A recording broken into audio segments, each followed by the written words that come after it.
Hi guys, ఎలా ఉన్నారు? నేను మీ అను మరో వీడియోతో మీ ముందుకు వచ్చేసాను. ఇది ఈరోజు మనం దర్శనం చేసుకోబోయే టెంపుల్ కాళీమాత టెంపుల్ సన్ సిటీలో లొకేట్ అయి ఉంది. సన్ సిటీలో ఎక్కడని అడుగుతారా? మనకి అప్పా జంక్షన్ షాదాన్ కాలేజ్ ఉన్నాయి కదా, అక్కడైతే ఈ టెంపుల్ ఉందండి. ఓల్డ్ టెంపులే, కాకపోతే ఈ మధ్య కాలంలో రెనోవేషన్ అనేది చేశారు. రెనోవేషన్ చేసిన తర్వాత చాలా బాగా మెయింటైన్ చేస్తున్నారండి టెంపుల్ని అయితే. ఇక్కడ దీని వెహికల్స్కి అయితే చాలా ప్రత్యేకత అండి. ఎందుకంటే ఇవన్నీ వెహికల్స్కి చాలామంది ఇక్కడ పూజ చేయించుకోవడానికి అయితే వస్తారు టెంపుల్కి. ఎందుకంటే అందరికి ఒక నమ్మకం, ఇక్కడ పూజ చేపిస్తే వెహికల్స్కి చాలా అమ్మవారు బాగా చూసుకుంటారు అని చెప్పేసి అందరూ చాలామంది అయితే ఇక్కడైతే వెహికల్స్కి అయితే పూజ చేస్తారు. ఎంట్రన్స్ నుంచి లోపలికి వచ్చిన తర్వాత మనకి లెఫ్ట్ సైడ్లో స్టాచ్యూ అయితే పెట్టారు అమ్మవారిది.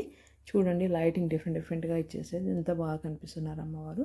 ఇది ఎంట్రన్స్, నేను ఇందాక మీకు చూపించాను కదా. అక్కడ నుంచి లోపలికి వచ్చాక అమ్మవారిది టెంపుల్. ఇది టెంపుల్ లోపల ధ్వజస్తంభం నుంచి కొంచెం ముందుకు వెళ్తే మనకి క్యూ లైన్ అనేది ఉంటుంది. అక్కడ నుంచి దర్శనం చేసుకోవాలి.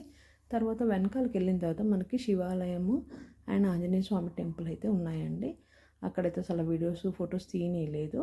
పాసిబుల్ అయినంత వరకు అయితే నేను వీడియోస్ ఫొటోస్ తీశాను. మరో వీడియోతో మీ ముందు ఉంటాను. Bye bye.